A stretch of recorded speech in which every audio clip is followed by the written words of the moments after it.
Praise the lord. 20వ కీర్తన 9వ అధ్యాయం. యెహోవా రక్షింపుము, రాజు మొరపెట్టినప్పుడు యెహోవా ఉత్తరం ఇచ్చునుగాక. ఈ యొక్క కీర్తనాకారుడు చెప్తున్నాడు, యెహోవా రక్షించుము, ఆపత్కాలమందు మేము మొరపెట్టినప్పుడు రాజు రక్షించునుగాక అని.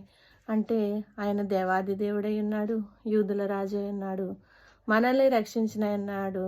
కాబట్టి గడిచిన మొదటి మాసంలో మనల్ని అందరినీ సంరక్షించిన దేవుడు ఈ యొక్క 2వ మాసము ఫిబ్రవరి మాసము కూడా దేవాది దేవుడు మన కుటుంబాన్ని రక్షించిన ఉన్నాడు.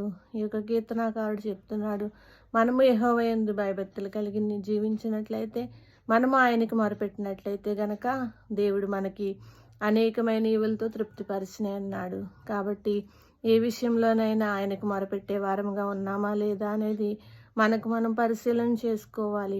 అంటే దినం వెంబడి దినము, రోజు వెంబడి రోజు వెళ్తుంది, కానీ మన జీవితాల్లో ఎటువంటి మార్పు లేని జీవితం కనుక మనము ఉన్నట్లయితే గనక, మనం సరి చేసుకున్నట్లయితే గనక దేవుడు మనల్ని దీవెనలతో నిండుగా ఆశీర్వదించిన దేవాది దేవునికే కృపాదేవుని దీవెన సదాకాలము మీ కుటుంబాలకి తోడేండి దీవించి ఆశీర్వదించును గాక. ఆమేన్.